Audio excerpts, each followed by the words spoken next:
तो हम बात कर रहे थे मॉलिक्यूलर आयन के बारे में। तो हमने कहा कि मॉलिक्यूल जिस पर पॉजिटिव या नेगेटिव चार्ज आता है, ठीक है जी। तो अब बात करते हैं इनकी जनरेशन की। तो how can they are being produce, इनको हम कैसे प्रोड्यूस कर सकते हैं। तो हम इनके लिए they are generated by using, हम इनके लिए इस्तेमाल करते हैं एक्स रेज का इस्तेमाल करते हैं, अल्फा रेज का इस्तेमाल करते हैं और high energy beam of electrons का इस्तेमाल करते हैं। ज़रा आप देखिएगा कैसे हम करते हैं, एग्जाम्पल नोट कीजिएगा। हमारे पास कोई भी एटम है, मैंने आपके सामने कोई भी एटम लिया, कोई भी हो सकता है, ये एक मॉलिक्यूल के वैलेंस शेल के अंदर मौजूद हम इलेक्ट्रॉन्स की बात कर रहे हैं कि यहाँ पर कोई इलेक्ट्रॉन पड़ा हो और अब हमने इसमें से इलेक्ट्रॉन निकालना है और इसको आयोनाइज करना है और इस पर पॉजिटिव चार्ज क्रिएट करना है।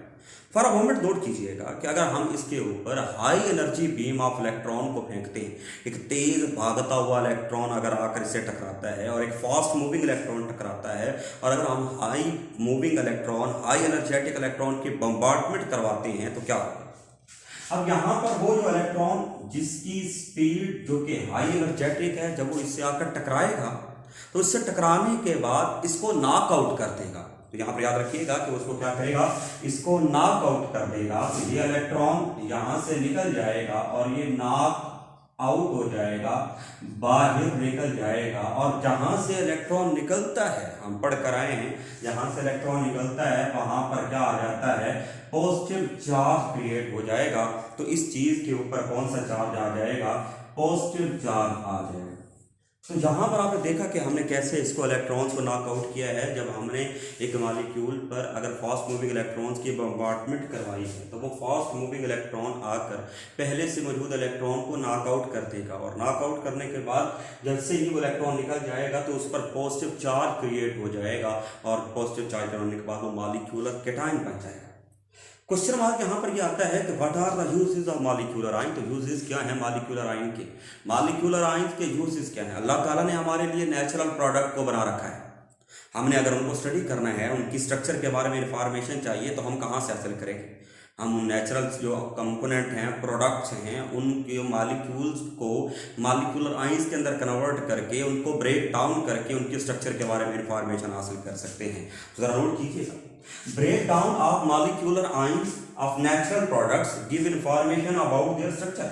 अगर हम मॉलिक्यूल नेचुरल प्रोडक्ट के मॉलिक्यूलर आयन को ब्रेक डाउन करते हैं तो उनकी स्ट्रक्चर के बारे में हमें इंफॉर्मेशन मिलेगी। तो ये यहाँ पर आपका मॉलिक्यूलर आयन का टॉपिक जो है वो कंप्लीट होता है। मॉलिक्यूलर आयन पर एक शॉर्ट सा नोट आ सकता है, मॉलिक्यूलर आयन की डेफिनेशन आ सकती है, whose are less common and whose are more common, ये क्वेश्चन आ सकता है। Electrons how they are molecule ion are being produced. और आखिर में एक क्वेश्चन आता है जो एक वेरी इंपॉर्टेंट एमसीक्यूज बनता है कि आप कैसे ये फैसला करेंगे कि ये पॉली एटॉमिक आयन है या मॉलिक्यूलर आयन है। तो जरा नोट कीजिएगा, थोड़ा सा एक देसी सा तरीका, एक सिंपल सा तरीका बताने लगा हूं, उसको ध्यान में रखिएगा। अगर आप कोई भी चीज देखते हैं, वो पॉली एटॉमिक है या मॉलिक्यूलर है, अगर आप उसको उसके चार्ज को नोट कीजिएगा, उसके चार्ज को अगर आप कवर कर देते हैं और उसके चार्ज को आप छुपा देते हैं और उसके बाद जो चीज बनती है, if that is a molecule then it is a molecular ion. और अगर ये मॉलिक्यूल नहीं बन रहा तो इसका मतलब ये जस्ट ग्रुप ऑफ एटम्स है। जस्ट एग्जांपल नोट कीजिएगा, मेरे पास O2 ये मॉलिक्यूल है, अगर मैं इसके चार्ज को देखता हूं तो -2, और अगर मैं इसके चार्ज को छुपा भी देता हूं तो ये क्या रहेगा, मॉलिक्यूलर आयन। CH4 ये एक मीथेन एक मॉलिक्यूल है, और अगर मैं इसके चार्ज को यहां पर छुपा देता हूं तो then it is a molecular ion. जरा इमेजिन कीजिए, यहां पर आपके सामने लिखा हुआ है सल्फेट SO4 2-। अगर आप इसके चार्ज को छुपाते हैं तो ये कभी भी कोई मॉलिक्यूल नहीं बनता, कोई भी मॉलिक्यूल आपने सुना देखा नहीं होगा। Then we can say that it is just a polyatomic ion. इसी तरीके से PO4 कोई चीज नहीं होती, ये it is not a molecule, ये ग्रुप ऑफ एटम्स हैं जो कि एक दूसरे के साथ अटैच हैं। तो PO4-3 then it is called polyatomic ion.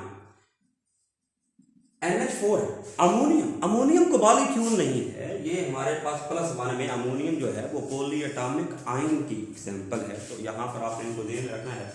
बात करते हैं इनके MCQs की, जैसे कि मैं आपको बता रहा था। तो पहला MCQ इस तरीके से बनेगा, which one of the following is not a molecular ion.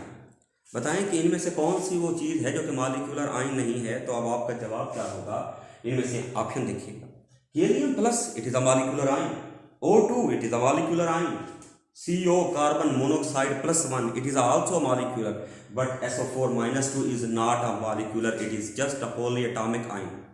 Second MCQ देखिएगा, which one of the following is a molecular ion. उसने पूछा है कि इनमें से molecular ion कौन सा है, तो आप sulphate polyatomic ion, phosphate it is also polyatomic ion, carbonate it is also polyatomic ion, CH4+ it is a molecular ion. तो यहाँ पर जो आपका शॉर्ट क्वेश्चन बनेगा, molecular cation, polyatomic cation, anion, उनकी definition, how molecular ion are being produced, वो what are their uses, उनके uses क्या हैं वो, और सबसे इंपॉर्टेंट जो चीज़ है एमटी टेस्ट के अंदर, MCAT के अंदर जो क्वेश्चन किया जाता है कि इनमें से बताएं कि कौन सा केटाइन मॉलिक्यूलर है और कौन सा पॉलीएटॉमिक आयन है, तो ज़रा नोट कीजिएगा। वो आपके सामने मैंने एक छोटा सा आपको आइडिया दिया है, जब आप इनकी एग्जाम्पल्स को करेंगे, जहन में रखेंगे, तो इंशाल्लाह ये बात क्लियर हो जाएगी। अपना ढेर सारा ख्याल रखिएगा।